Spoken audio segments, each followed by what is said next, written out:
Sa mundo ng pag-ibig at mga lihim, may mga kwentong hindi basta-basta na ikukwento. Pero dito, ibabahagi namin sa inyo, Welcome to Filipino Romance Chronicles, ang tahanan ng mga kwentong puno ng pagmamahal, tukso at pagtataksil. Handa na ba kayong sumilip sa isang kwento ng matinding damdamin at hindi mapigilang pagnanasa? Simulan na natin ang kwento. Hi, ako nga pala si Josh, 20 anyos. At kung may isang bagay akong natutunan nitong mga nakaraang linggo, yun ay, hindi lahat ng bawal ay agad mong mapipigilan. Alam kong sa paningin ng iba, masama ito. Pero bago kayo manghusga, pakinggan niyo muna ang buong kwento ko. Dahil minsan, ang pinakamasarap na tukso ay yung hindi mo naman hinanap, pero sadyang dumating sa'yo. Ito ang kwento ng isang gabi. Isang gabi ng tukso, isang gabi ng lihim, habang wala si Papa. Si Papa ay isang businessman. Madalas siyang wala sa bahay. Ilang araw lang ang pahinga niya bago bumiyahe ulit sa Japan para sa panibagong kontrata. At sa tuwing aalis siya, ako at si Tita Marian ang naiiwan sa bahay. Oh, stepmom ko si Tita Marian. Bago lang silang kasal ni Papa, mga 1 taon pa lang, pero simula't simula pa lang, iba na talaga ang paningin ko sa kanya. Hindi siya yung tipikal na nanay. Bata pa siya, nasa early 30s, mestiza, mainhin kong kumilos pero may kakaiba talaga. Yung tipong kahit wala siyang ginagawa, mapapatingin ka. Tahimik siya sa bahay, malinis sa katawan, palaging mabango kahit nasa bahay. At minsan, nahuhuli ko siyang nakatingin lang sa kawalan habang umiinom ng kape sa may veranda. Parang may itinatagong lihim. Wala naman akong intensyon sa kanya noon. Pero siguro, may mga bagay talagang kusa na lang sumisingit sa isip mo kapag wala kang bantay. Lalo na kapag gabi na, 2:00 ng gabi. Hindi ako makatulog. Uminom ako ng tubig sa kusina. Tahimik ang buong bahay. Yung tipong maririnig mo ang bawat tunog ng sahig kapag naglakad ka. Habang pabalik na ako sa kwarto ko, nadaanan ko ang kwarto ni Tita. Napansin kong nakabukas ng kaunti ang pinto. Hindi ko sana titingnan, pero may narinig akong kakaibang tunog. Parang mahinang pagdaing, paulit-ulit, mabagal, at mas lumalalim habang tumatagal. Akala ko nung una ay baka nananaginip siya o may masakit. Pero habang papalapit ako, mas luminaw ang bawat impit. At doon, sa may pintuan, nakita ko siya. Nakahiga si Tita Marian sa kama. Naka-oversize na pang itaas lang, halata ang hubog ng katawan. Nakapikit siya, kagat ang ibabang bahagi ng bibig, at may kamay na gumagapang sa ilalim ng kumot. Pero ramdam ko, wala siyang suot sa ilalim. Halata sa ekspresyon niya ang sarap, ang init, at ang pangangailangan. Parang na-freeze ang katawan ko. Hindi ko alam kung tatakbo ako palayo o mananatili. Pero ang totoo, hindi ako makagalaw. Hindi ko siya mapigilan panoorin. Pumikit ako saglit.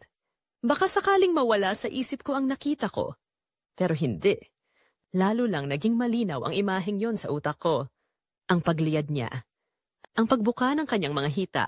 Ang mahinang pagdaing niya. Ang paghahawak niya sa sarili na parang may kasamang pangungulila.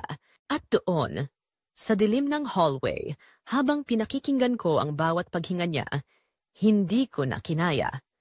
Tahimik kong binuksan ang zipper ng shorts ko. Nanginginig ang kamay ko habang inilabas ko ang sarili kong init. Doon, sa mismong tapat ng kwarto niya, habang nakasilip mula sa pintuan, nilabas ko ang matagal ko nang tinatago. Habang pinakikinggan ko ang pagdaing niya, sabay ng sariling galaw ko, pakiramdam ko'y para kaming nasa iisang mundo. Isang mundo ng lihim, ng init, ng pagnanasa. Ang bawat halinghing niya ay parang pabulong na utos, para bang sinasadya niyang akitin ako kahit hindi kami nagkakatinginan. At nang marating ko ang suktulan, napaupo ako sa sahig. Hindi pa rin ako makapaniwala sa ginawa ko. Hiyang-hiya ako sa sarili ko, pero hindi ko rin maitanggi na parang gusto ko pa ulit. Gabi-gabi. Pagbalik ko sa kwarto, hindi ako agad nakatulog. Paulit-ulit sa utak ko ang eksenang yon. Si Tita, ang mahihina niyang daing, ang ekspresyon sa mukha niya, ang liwanag mula sa lampshade na tumatama sa makinis niyang katawan. Tanong ng utak ko. Alam kaya niyang may nanonood sa kanya? Ginusto ko ba to? O nadala lang ba ako ng gabing yon? Pero may isang tanong na hindi ko pa kayang sagutin. Paano kung maulit? Akala ko nung una, isang beses lang mangyayari yon. Isang gabing hindi sinasadya, nalilipas din at malilimutan. Pero nagkamali ako. Dahil pagkaraan ng gabing yon, nagsimula akong mabuhay sa paghihintay ng gabi. Tuwing gabi, kung saan ang katahimikan ng bahay ay nauudlot ng impit, ng tunog ng kumot na gumagalaw at ng hiningang paunti-unting bumibilis. Oh, gabi-gabi. Paulit-ulit. At ako? Sa madilim na hallway, naghihintay sa may gilid ng pintuan niya, sabik na marinig ulit ang mga tunog na nagpapakuryente sa buong katawan ko. Napansin kong mas madalas nang nakabukas ang pinto ni tita. Hindi na lang ito bahagyang pagbukas gaya ng dati.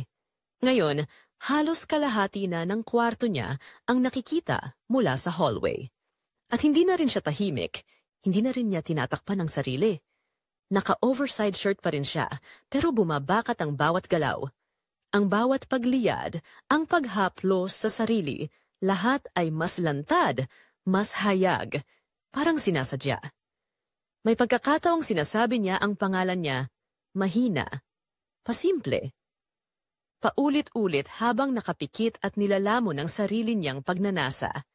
Sa totoo lang, hindi ko alam kung para sa kanya yon o para sa akin. Doon nagsimula akong magtanong, alam niya kaya na may nanonood sa kanya? Ramdam niya ba ang presensya ko sa dilim? Pero kung alam man niya, bakit hindi siya tumitigil?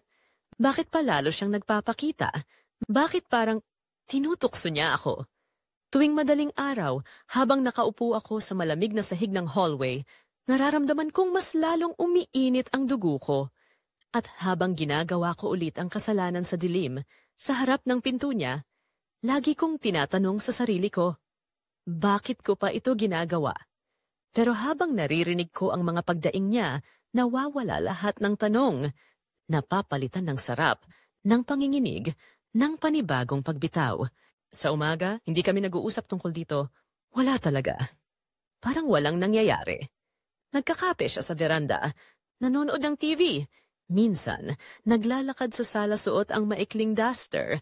Pero ako, hindi mapakali. Hindi ko siya matingnan ng diretso.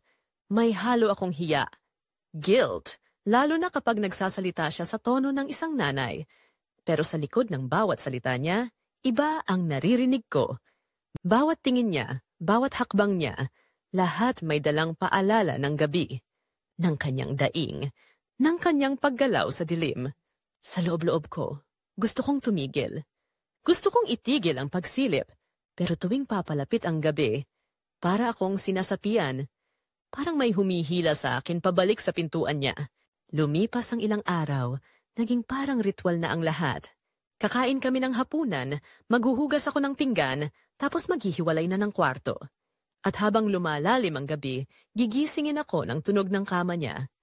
Para bang sinasadya niyang iparinig. Minsan, pinapatay pa niya ang ilaw sa hallway. Pero nakabukas ang lampshade sa loob ng kwarto niya, sapat para makita ko siya. Ang anino ng katawan niya sa ilalim ng ilaw, ang galaw ng mga kamay niya, ang pag-arko ng likod niya sa kama. At ako, nakatayo sa dilim, hawak ang sarili, habang nilulunod ng imahinasyon ang katinuan ko. Hindi na ako si Josh na anak ng asawa niya. Ako'y naging lalaking sinasamba ang bawat gabi ni tita. Isang beses, pagkalabas niya ng kwarto isang umaga, dumaan siya sa harap ko. Nagkatinginan kami saglit. Ngumiti siya. Isang ngiting hindi ko maipaliwanag. Hindi nanay, hindi tita, kundi isang babaeng alam ang epekto niya sa isang lalaki. Wala siyang sinabi. Ako rin. Pero sa ngiting yon, para bang kinumpirma niya ang lahat. Alam niya, at okay lang sa kanya. At doon ako mas lalong nalunod sa tukso. Hindi na lang ito lihim na panunood. Isa na itong laro, isang pagsasayaw sa pagitan ng hangganan ng tama at hindi. Isang paanyaya. Minsan, habang nakasilip ako at pinapanood siyang muli, bigla siyang tumingin sa direksyon ko. Hindi ko alam kung nakita niya ako, pero hindi siya nagulat. Hindi siya tumigil. Bagkus, ngumiti siya. At itinuloy ang ginagawa niya, mas mariin, mas malalim. Tumigil ang oras. Nanginginig ang tuhod ko. At doon ko lang napagtanto, hindi lang ako ang gumagalaw sa larong ito, kundi siya rin. At kung ganito na ang simula, paano pa kung magkalapit kami? Kung wala nang pinto sa pagitan namin? Hindi ko na alam kung kailan ko masasabi ang salitang tama. Dahil sa tuwing naririnig ko ang pangalan niya habang nagsasarili siya sa gabi, ang gusto kong isagot ay, "Ako na lang, tita. Ako na lang ang sasagot sa pangangailangan mo." Hindi ko alam kung ilang gabi na ang lumipas mula noong nagsimula ang lihim na laro sa pagitan namin ni tita. Gabi-gabi akong nanonood, gabi-gabi niya akong tinutukso. Walang salita, walang pag-uusap, pero alam naming pareho, may nangyayaring hindi na dapat. At ngayong gabi, pakiramdam ko, ito na ang dulo ng pagtitimpi. O simula ng lahat, maingay ang dibdib ko habang nakahiga ako sa kama. Pinipilit kong matulog, pero ang utak ko nasa kabilang kwarto. Naririnig ko na naman ang tunog. Yung mahihinang yabag niya, yung kaluskos ng bedsheet, yung mahina niyang daing na alam kong ako lang ang nakakarinig. Napapikit ako. Pero sa halip na lumamig ang pakiramdam ko, lalong uminit ang katawan ko. Para akong sinusunog ng sarili kong pagnanasa. Hindi ko na napigilan ang panginginig ng laman, kaya tumayo ako, tuluyang pinakawalan ang matagal ng kinikimkim na pagnanasa. Dahan-dahan kong hinubad ang suot kong t-shirt. Sinunod ang shorts. Walang natira sa katawan ko kundi ang init na bumabalot sa katawan ko. Nagsimula akong lumakad. Mabagal. Tahimik. Parang may kinakatok ang bawat hakbang sa loob ng dibdib ko. Lumapit ako sa pinto niya. Nakabukas, katulad ng dati. Pero ngayong gabi, mas malaki ang espasyo. Parang naghihintay, parang inaanyayahan. Aabutin ko sana ang doorknob para kumatok. Pero bago ko pa man magawa, kusa itong bumukas. Nandoon siya, nasa kama. Nakaupo, nakatingin. Naka-oversized shirt pa rin si tita, pero nakataas na ito hanggang tiyan. Ang suot niya sa ilalim, wala na. Wala ring takip ang hita niya, nakabuyangyang nakabukas para sa akin. Hindi kami nagsalita. Wala ring musika. Ang tanging tunog ay ang mahinang ihip ng hangin sa bintana at ang mabigat naming paghinga. Tinitigan niya ako mula ulo hanggang paa. Hindi siya nagulat. Hindi rin siya nagtakip. Parang inaasahan niya na darating ako.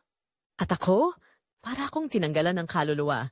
Nakatayo sa harap ng pinto niya, hubot-hubad, ngunit hindi kabado, hindi nahihiya. Dahil sa oras na yon, alam kong kami lang dalawa sa mundong yon.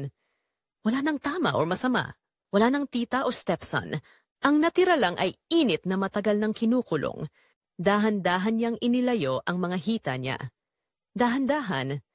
Parang sinasadyang marinig ko ang tunog ng bedsheet na kumikiskis sa katawan niya. "Tara na, baby. Tikman mo si tita," mahinang sabi niya, habang ang mga daliri niya ay dahan-dahang dumudulas sa gitna ng init na kanina pa niya kinikimkim. Hindi na ako nag-isip. Lumapit ako. Para akong nahipnotismo. Lumuhod ako sa paanan ng kama niya. Hawak niya ang gilid ng kumot, nanginginig ang kamay, pero hindi umaatras. Hinaplos niya ang ulo ko. Dahan-dahan, sinalubong ako ng amoy ng katawan niya. Mahalimuyak, mainit, at puno ng hindi maipaliwanag na paanyaya. Dumampi ang bibig ko sa balat niya. Sa bawat galaw ng dila ko, napapaarko ang likod niya. Napapahigpit ang hawak niya sa buhok ko. Wala siyang ibang sinasabi kundi ang pangalan ko. Minsan mahina, minsan pasigaw, paulit-ulit. "Josh, Josh." Para akong nawala sa sarili. Tuloy-tuloy ang ginagawa ko, sinusunod ang bawat kislot ng katawan niya. Mas lalo pa niya akong isinubsob sa gitna ng kanyang pagnanasa. Habang patuloy akong nilalamon ng init habang nakayuko sa pagitan ng hita niya. Hindi ko na malaya ng oras, hindi ko naramdaman ang panghihina. Ang naramdaman ko lang ay siya. Sa sandaling iyon, pakiramdam ko'y ako lang ang lalaking kailanman ay tumugon sa tawag ng kanyang katawan. Isang sandali lang, pero punong-puno. Isang gabi lang, pero parang walang katapusan. Pagkatapos, humiga ako sa tabi niya. Tahimik, wala pa rin kaming sinabi. Yumakap siya sa braso ko. inilapit ang ulo sa balikat ko. At sa unang pagkakataon, narinig ko ang boses niyang walang pag-aalinlangan. "Matagal na akong naghihintay," sabi niya. "Akala ko aatras ka kagabi, pero ngayong nandito ka na, huwag kang aalis." Hindi ako sumagot. Pinikit ko na lang ang mga mata ko at hinayaang lamunin ako ng init ng katawan niyang nakadikit sa akin. Ramdam ko ang pagtibok ng puso niya, ang bigat ng kanyang hininga, at kahit wala kaming sinabi, pareho naming alam. Hindi pa dito nagtatapos ang lahat. Nang gabing yon, hindi na kami nagtatago sa likod ng katahimikan. Hindi na kami strangers sa lihim ng isa't isa. Pinagtagpo kami ng katahimikan ng bahay, ng init ng gabi, at ng pananabik na matagal ng kinikimkim. At ngayong natikman ko ang paanyaya ni tita, handa na akong pasukin pa ang mas mapanganib na susunod na yugto. Dahil minsan, ang pinakamalalim na koneksyon ay yung walang salitang binibitawan, pero pareho kayong naglalagablab sa pananabik. At ako, hinding-hindi na ako papayag na mauhaw siyang muli. Tahimik pa rin ang buong paligid, pero ang loob ng kwarto, parang may sariling mundo. Isang mundong kami lang ang may alam. Walang ilaw maliban sa dim na lampshade, pero sapat na ang liwanag para makita ang bawat kilos niya. Ang bawat panginginig, ang bawat paggalaw. Nakahiga siya sa kama, hinahabol ang hininga. Ako'y nakasubsob pa rin sa pagitan ng kanyang hita, nilulunod ng init ng kanyang balat at halimuyak. Pinipigilan ko ang sarili kong bumitaw agad. Gusto kong sulitin ang bawat segundo. Gusto kong maramdaman ang bawat pakiusap na hindi na kailangang banggitin. Hinawakan niya ang buhok ko, mahigpit, nangungusap. At sa bawat hagod ng dila ko, nanginginig ang kanyang katawan. Napapatingala at napapailing ang ulo niya sa unan, naglalagkit ang mga mata, at paulit-ulit akong tinatawag sa pagitan ng kanyang mga daing. "Josh, huwag kang titigil." Ginabayan niya ang bawat galaw ko. Minsan tinutulak niya ako ng bahagya, minsan hinihila palapit. Para kaming nagsasayaw sa kama. Walang musika, pero may ritmo. Walang salita, pero may direksyon. Isa siyang babae na gutom sa pagmamahal at ako ang naging kasangkapan ng kanyang muling pagkabuhay. Hindi ako tumigil. Pinakiramdaman ko ang bawat kislot ng kalamnan niya, bawat buntong hininga, bawat panginginig ng tuhod. Para akong nababaliw sa init niya at gusto kong damihin palalo. Gusto kong hindi matapos ang sandaling ito. At nang dumating siya sa rurok ng ligaya, napakapit siya sa unan, napahiyaw ng malalim at tila nawala sa sarili. Ako'y nanatili roon, pinapakalma ang katawan niyang nangangatog pa rin. Makalipas ang ilang minuto, tumabi ako sa kanya. Wala pa ring salita. Nakatitig lang siya sa kawalan habang ako na may pinagmamasdan ang mukha niyang punong-puno ng damdamin. Nakahinga siya ng malalim at saka dahan-dahang tumagilid papunta sa akin. Inilagay niya ang ulo sa dibdib ko. Mainit pa rin ang balat niya. Hinaplos ko ang buhok niya. Tila siya'y babae na ngayon lang ulit nakaramdam ng ganitong uri ng pag-aalaga. Walang makakaalam, mahina. Halos hindi ko marinig kung di ko lang siya kayakap. Pero kung gusto mong maulit, alam mo na kung saan ako matatagpuan. Hindi ako sumagot. Pero ang puso ko'y sumisigaw, oo, gusto ko. Hindi lang dahil sa init, kundi dahil sa koneksyon. Sa samahang hindi namin inaasahan, pero kusa na lang sumulpot. Gusto ko siyang alagaan. Gusto ko siyang yakapin gabi-gabi. Gusto kong iparamdam sa kanya na hindi lang siya babae sa mata ko, kundi isang nilalang na karapat-dapat mahalin kahit gaano kakomplikado. Tumitig siya sa akin, nakangiti, malambing, pero sa likod ng ngiting yon, alam kong may alinlangan din. Baka kinabukasan magbago ang lahat. Baka ito ay panaginip lang. Kaya hinawakan ko ang mukha niya at hinalikan ang noo niya. Isang uri ng pangakong hindi man namin masambit, naroon sa damdamin naming parehong naglalagablab sa pananabik. Sa loob ng kwarto niya, habang kami magkadikit, magkadugtong, magkahalo ang lagkit ng katawan at init, nabuo ang isang pangako, tahimik, lihim, mapanganib, pero matamis. Ang pader na naghihiwalay sa amin dati ay tuluyan ng bumagsak. Hindi na ito laro lang, Hindi na ito panunood mula sa dilim. Ito na ang simula ng relasyong hindi dapat, pero hindi rin kayang pakawalan. Tita, mahina kong sambit habang hinahaplos ang balikat niya. Tumitig siya sa akin, nag-aabang. Salamat, hindi niya ako sinagot. Sa halip, muling isinubsob ang mukha sa dibdib ko. At sa katahimikan ng gabi, doon kami muling nilamon ng antok, ng init, ng isang lihim na kami lang ang may alam. Mula sa gabing iyon, alam naming nagbago na ang lahat. Wala nang pagbalik sa kung anumang kami bago to. Ang bawat sulyap, bawat dampi. Lahat ng iyon ay naging bahagi ng bagong mundong binuo namin sa pagitan ng mga pader ng bahay na ito. At sa bawat gabing darating, alam kong babalik ako sa kanya. Hindi para lang sa laman, kundi para sa pagnanasang hindi niya na kailangang ipagkaila. Dahil ako lang ang nakakilala sa kanya sa paraang hindi kayang itago ng kahit anong ngiti. Akala ko'y nagwakas na ang lahat sa gabing yon. Akala ko'y saglit lang, isang gabing mapanganib, pero makakalimutan din pagdating ng umaga. Pero nagkamali ako. Kinabukasan, hindi kami nag-usap tungkol doon. Walang tanong, walang kumpirmasyon. Pero habang kumakain kami ng almusal, naramdaman ko ang bigat ng mga mata ni tita na paulit-ulit lumilihis papunta sa akin. Sapat para patuloy akong makaramdam ng init kahit malamig ang hangin sa loob ng bahay. At nang dumating ang gabi, bumalik ang katahimikan. Pero sa gitna ng katahimikang yon, alam ko na may darating. May mauulit. Naglalakad ako papunta sa kwarto ko nang mapansin kong nakabukas ang pinto ng kwarto ni Tita Marian. Hindi ko na kailangang lumapit para makita siya. Nasa loob siya, nakatalikod, nakasuot ng itim na panty at pang-itaas na hindi na kayang takpan ang likod niya. Lumingon siya. Tiningnan ako. Diretso. Hindi na nahihiya. Hindi na nagtatago. Josh, sambit niya. Halika rito. Wala akong nasabi. Parang may humila sa akin. At sa bawat hakbang ko, tinatanggal ko ang damit ko. Pagdating ko sa loob ng kwarto niya, siya naman ang lumapit. Wala siyang sinabi. Hinila niya ako papunta sa kama, pinaupo, at bago ko pa magawang magsalita, siya na ang pumatong. Mainit ang katawan niya, mabigat ang kanyang paghinga.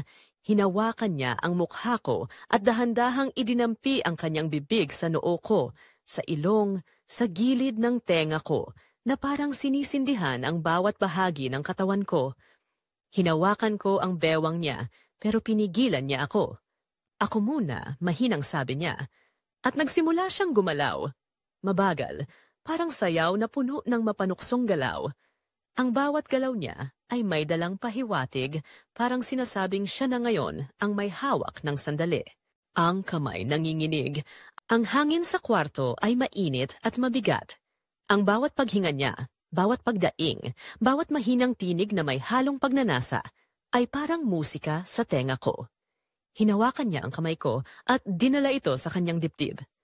Pinaglaruan ko iyon, mabagal, madiin, habang siya'y bumibilis ang galaw. Dumilim ang paningin ko sa sobrang sarap. Siya na may kumapit sa balikat ko na parang doon lang siya makakahinga. Josh, wag mong itigil. Ang sarap mo. Hinila ko siya papalapit. Niyakap ko siya habang patuloy ang bawat salpukan ng balat namin.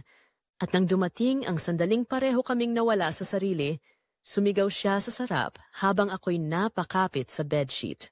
Mainit pa rin ang paligid, pero mas magaan na. Humiga siya sa tabi ko. Pareho kaming nakatingin sa kawalan. Walang salita, pero ramdam ko ang bigat ng nangyari. Humarap siya sa akin, inilapat ang kamay sa dibdib ko. Ngayon, alam mo na, sabi niya. Wala na tayong babalikan. Tumango ako. Hindi na ako makatingin sa kanya. Hindi dahil sa hiya, kundi dahil sa lalim ng nararamdaman ko. Hindi na ito tungkol lang sa tukso. Hindi na ito laro. Ito na ang buo naming desisyon. Kinabukasan, normal pa rin ang kilos niya. Nakangiti, parang walang nangyari. Pero sa bawat sulyap niya, alam ko, tuloy na ito. Hindi na mawawala. Hindi na matatapos sa isang gabi. Gabi-gabi, inaabangan ko ang paanyaya niya. Isang tingin, isang ngiti, isang paghaplos sa braso. Sapat na para malaman kung gusto niya ulit. At gabi-gabi, bumabalik ako. Sa kama niyang mainit, sa kwarto niyang punong-puno ng halimuyak ng gabi. Sa piling niya. Sa gabing ito, nilampasan na namin ang wakas. Hindi na lang ito tungkol sa laman. Hindi na lang ito tungkol sa pagiging magkasama habang wala si Papa. Ito ay tungkol sa lihim, sa koneksyon. Sa kasunduan naming dalawa na kahit alam naming bawal, pinili naming ituloy. Hindi namin alam kung saan ito hahantong, pero sa ngayon, sapat na ang gabi, sapat na ang isa't isa. Meron talagang mga gabi na hindi mo makakalimutan. Mga gabing nilampasan mo ang bawal at natikman mo ang lihim na noon pa pala'y umaapaw na. Sa bahay na ito, habang wala si Papa, may ibang init na namamagitan sa amin ni Tita at alam naming hindi na ito magwawakas sa isang beses lang. Hey guys! Thanks for watching hanggang dulo. Sana na-enjoy niyo ang kwento natin today. Kung bitin ka at gusto mo pang makarinig ng mas marami pang kwentong puno ng drama, pag-ibig at lihim, make sure to like, comment at subscribe para updated ka sa mga susunod naming istorya. May gusto ka bang plot twist o kwento na gusto mong marinig? Comment down below. Baka ikaw na ang next inspiration namin. Salamat sa suporta mga ka-FRC. See you in the next story. Stay tuned and take care always.